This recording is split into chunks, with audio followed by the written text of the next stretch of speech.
Hello, everybody. First of all, I want to thank CareSource for the sponsorship and their work with the mental health field that they've been doing, an invaluable thing that they're doing for us.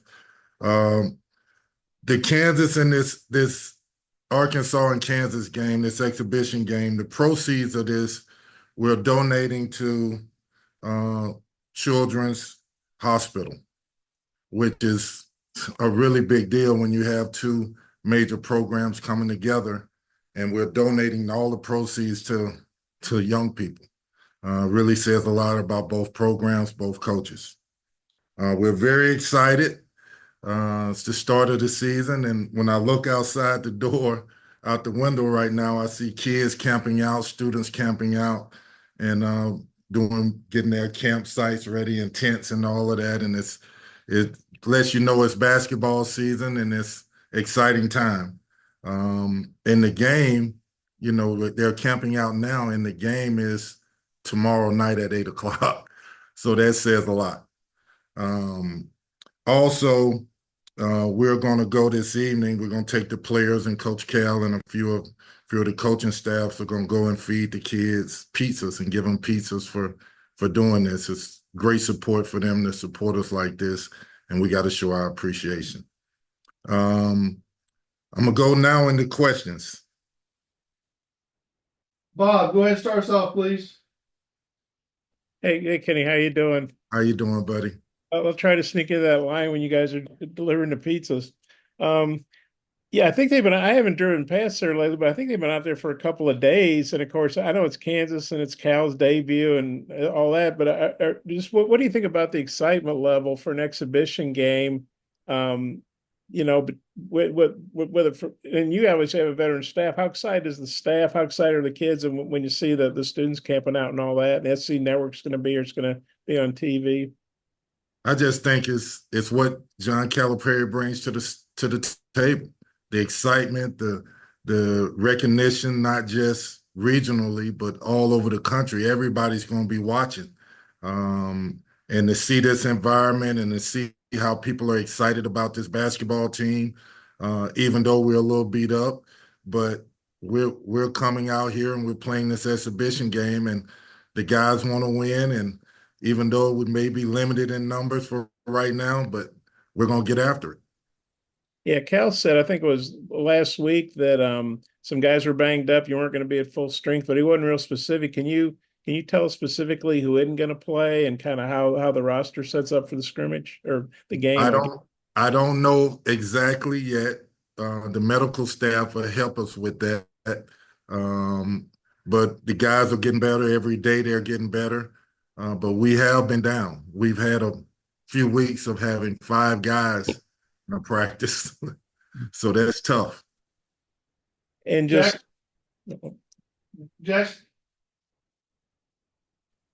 Hey, Kenny, Jackson Fuller here. Just wondering how much, these kind of big exhibition games have only been going on for a few years. How valuable are they to the freshmen, the new guys, in playing in an environment like this against a big team like Kansas? Well, if I'm not mistaken, Kansas is the #1 team in the country. I think the atmosphere, the type of team that you're playing, and it doesn't count. Even if we lose, we'll still be undefeated. But what it does is it shows our young guys, it shows some of our veterans just how important it is that you be ready to play, because you're not just playing against a regular team that you're supposed to beat. You're playing against a team that's one of the best in the country. And so our learning curve is going to have to be fast, and this accelerates that. We'll know exactly what we need to do from here on out. We use this term and statement a lot in the program: win or learn. Early in the season, that's what it is. It's win or learn. And I think Bill Self kind of said quarters yesterday at Media Day. Cal sent out a tweet today. Can you just explain why it's beneficial to switch from halves to quarters in a situation like this? Great question. I think when Coach Self and Cal got together and talked, they talked about being prepared for situations. And by going to quarters, you get an opportunity to touch on different situations in the course of a game. And it allows you to have multiple of those situations, opposed to just playing straight out and you get a end of a 20-minute half. Now you got quarters, you get more opportunities to touch on different situations. Anthony. Hey, Kenny, Anthony Christensen here. Nice to virtually meet you. But just in speaking to returning and coaching with Coach Calipari again, just what have been the biggest benefits for you just to be in that environment again, and how have you kind of adjusted being, at Arkansas? It's been great. It's been unbelievable, unbelievable fan support, people in the community, great people in this state. We know they want to win. They support us. It's been unbelievable being back with Cal, doing the things that, make a program successful and getting the support that you need to be successful. This has been an unbelievable situation, hard for everybody to leave a place where you've been for so long, but to come to Arkansas and to be received the way we have, for him, the way he's been received, there's a joy that he has in coaching again, and he deserves that. And then just speaking in terms of, a game like this, how do you prepare for, a team like Kansas, who obviously has a lot of newcomers and a lot of returners? Is it kind of looking over film from last year, or how does that kind of work? A little bit of all of it. We've watched a couple of their stuff they did last year. This is a different team. I love it because there's a philosophy amongst coaches that your principles, your defensive principles, your offensive principles.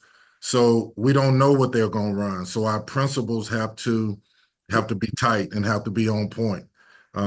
Because we don't know what they're going to run. We don't know what offense that Coach Self has put in, if he's changing anything from a year ago. We know he's got a really good team, and we're going to have to adjust to some things that he may be doing that's different, that he may want to add to his team. So I'm excited about that. And, I believe the best way to learn is when you can't predict what they're going to do, and they have to pick it up on the fly and fight through it and talk through it. And then But- oh, I'm sorry, go ahead, Anthony. yeah, last one for me. I know you competed against Tony Bennett in the ACC and maybe got to know him a little bit from that. And obviously a kind of a sudden decision for him to retire. Just what was your reaction to that news? I talked to Coach Bennett. We text back and forth a few times over the last week. I left him with this statement: to thyself be true. Know what you want to do and know who you are. He's a man of high character, a man of faith. And he felt like he couldn't do his job the way he wanted to do it on his terms. So he stepped away, and hats off to him. He deserves that. We're going to miss him in this college game. He is needed in this college game, but he deserves to be happy, and I wish him nothing but success. Hutch. Yeah, Coach, I think it was a little bit ago we talked to Coach Cal and we asked him about, what made him want to bring you back onto his staff. And he talked about how he maybe mentioned to you something like, hey, you're Kenny bleeping Payne. I'm just curious, kind of what did that kind of vote of confidence do for you, and just what did that mean to you? I mean, Cal is a friend, a mentor, a boss. The things that he's done for my career, for my family, both spiritually, emotionally, financially, all of it. He's been in my life throughout this whole process, and since I got into coaching. I love the man. I love who I work for. I love what he's about. I think young people and families need to really take a look at the type of men you surround your young people with, and what type of men you want to run your university, your basketball program. It's vital that you have men of character, men of faith, men that care about young people. In the old days, there was this saying, nobody cares how much you know until they know how much you care. Well, more than any other time in since I've been in the business, that is more important now than ever because there's a lot of different things going on in this generation that could lead to disaster, and they need men in their lives, coaches in their life, mentors in their life, like a John Calipari, to help them get on the right path. And then also, I know we all know about how Coach Cal kind of built this roster as 9 main rotation guys, but you also filled out the roster with several other guys. I'm wondering if any of those other guys have maybe stood out to you, especially given all the injuries you've had lately. If anybody stood out and made an impression on you. Well, they all have worked hard, and they all have, put in the time to be ready to play. If you have a jersey on your back, you got to be ready. And so whether that's contributing in practice, contributing in a live situation, contributing in the classroom, all of it, you have to be ready for this. And I think all of our guys, I think Cash has done a good job. He's one of the few that's not injured. He's been there. Melo is injured. And Aiden has done a good job, and so has Kareem. They all have came in and done more than their share to prove that they deserve to be on this roster. So we're proud of all of them. Connor. Hey, Coach. We talked to Coach Cal a little bit about kind of his expectations for the season, and he's been kind of quick to just kind of downplay it a little bit. I just wanted to get your thoughts on what your expectations are for this year and just kind of approaching this job for the new coaching staff, new roster, all that, and just kind of where you think this roster can go and what you're expecting. Great question. I think the first thing is for everybody to really understand that we're building a culture. We're not walking in with a culture already established. We got new players that are coming from different situations that are joining us, and we're teaching.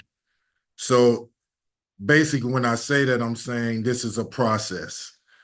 Every team that Coach Cal has coached over the X amount of years, there's been a common denominator. The team gets better January, February, March.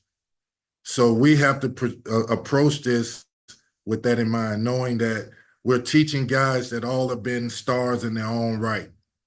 Now we're teaching them to buy into each other. And that's hard to do. If you've been the star on one team and shot all the balls and another guy, and you got 5 guys that have all had success being stars, how do you get them to buy into what you're doing? Well, the first thing is they have to respect each other. And we have to teach them about respect. We have to teach them about the importance of being a unit. The importance of if one person lets us down, then we all fail. So we're teaching that, and that's a process, and that's going to take time. The great thing about this is that we have talented kids that listen to us. We have high character kids that want to do the right thing, and Coach is doing a good job of really pushing these kids, and especially with, the guys that we have out, it's allowed the freshmen to really get time on the court and practice. And so as this year goes on, to answer your question simply, January, February, we'll know exactly what we are. Bob.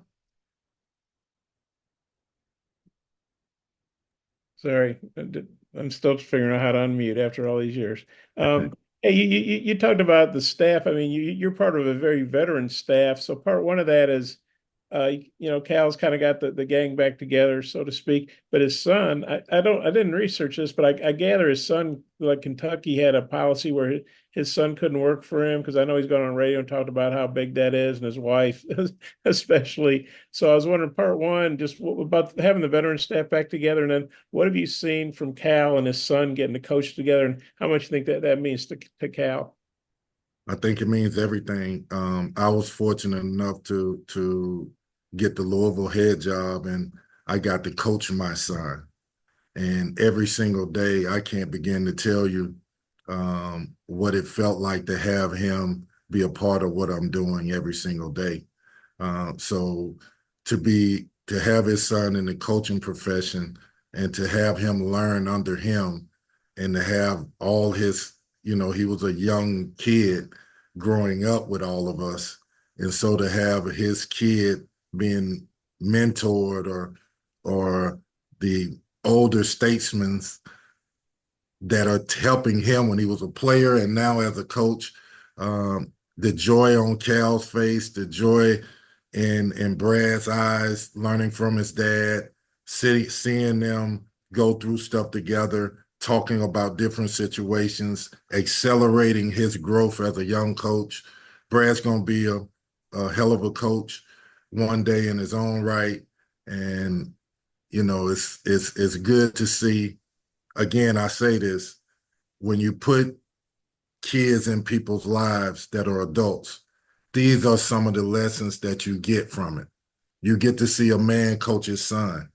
You see a man get to be on the staff with his son. It helps you understand as a parent, wow, look what he did for his son. It's hard to coach people if you don't have kids. Like, you're mentoring kids that are going to make mistakes. But if you're a father, if you're a loving father, if you have examples, I'm sure all of these players on this team are watching the dynamics between Cal and Brad and saying, wow, I respect that. And then as far as the veteran crew, what's it like being back with all your Kentucky guys? It's been great. I think we have a dynamic staff. Chan Coleman is great, does a great job. Chuck Martin is unbelievable, works hard. Bruiser Flint been with Cal for over 25, 30 years. Chris Woolard could have been a commissioner of one of these major conferences, is here on this staff. Riley Hall knows Arkansas inside and out. Tyler Eulis played here. I mean, Lanitha has been with Cal for years, over 25 years. Look, we got a staff that's familiar with each other. We know what our jobs are. Cal want us to love these young people and adopt their dreams and help this community bring something special to the state of Arkansas, to the community of Arkansas, and to the University of Arkansas. So it's been fun. Yeah, thanks. Anthony. Yeah, one of the I guess big criticisms with the last season's Kentucky team was, their work on the defensive side of the ball. At SEC Media Day, Cal kind of talked about how they've built this roster to be, a defensive team. Just where have you seen, the guys kind of grow in that department, and where do you kind of think they stand on the defensive side of the ball? Well, it's hard when you go in 2 or 3 weeks without a bunch of players that are major contributors to what you're doing. But what you've seen is, from a coaching standpoint, what Jonas Adu brings to the table, what Adu Thero brings to the table, what TB Brazil brings to the table, what Z can bring to the table. These are big, long guys. And I bring up, you talk about defense, those guys first, the last line of defense. So rim protection, rebounding, changing shots. That is vital to be a very good team. And then with the guards that we got, we got dynamic guards with DJ, Boogie Flan, John L. Davis, Carter Knox, Billy Richmond. Those guys are very good athletic wing players, guard players that can keep the ball in front. So it will be different than, and let's not get this mistaken. Last year, Kentucky was one of the better teams in the country. And they lost a few games, and the defense wasn't what it typically has been. But they still could have easily been playing in a Sweet 16, Elite 8, Final Four. So there are some things that Cal wants to do and tighten up defensively. And we have the ingredients to be a really good defensive team, but they have to come together to do that. Jackson, wrap us up, please. Kenny, you get hired here, and Cal says to you and the staff, I want to bring in some senior transfers, not be as heavily reliant on maybe freshmen and one and dones. What was your reaction to that? Because that's kind of a shift in maybe his philosophy over the years at Kentucky. Well, for me personally, when I came on board, a lot of the recruiting stuff was already established. So initially for me personally, I seen the difference between development versus experience, talent versus experience. And as you say that, as you ask that question, I wouldn't say that Cal has went away from having talented freshmen. I would say that there's been a shift and we're trying to figure out what's the best fit. A few years ago, we had a guy, Reed Travis, on the team that was a grown man, and he helped us. He helped us go to an NCAA tournament, and it was dynamic. But you got to get the right kind of veterans to go with young, talented players until they can figure it out. I think we've done that with a John L. Davis. I think we've done that with Jonas Adu. I think DJ Wagner is that kind of guy. We have TB has seen college basketball for a few years now. So we have players that have seen high-level basketball that can help the younger guys. Basketball fans, it's that time of year again. The NBA is back. From opening tip-off to buzzer beaters, BetOnline has you covered with the best odds, biggest promotions, and live in-game betting on all of your favorite teams. This season, every game matters. BetOnline has every stat, matchup, breakdown, and live odds to bet on during the games. And it's not just the NBA. BetOnline has odds on everything from football, MLB playoffs, NHL, to even political props. Head to the website today to get in on the action with America's most trusted site for online wagering. BetOnline, the game starts here.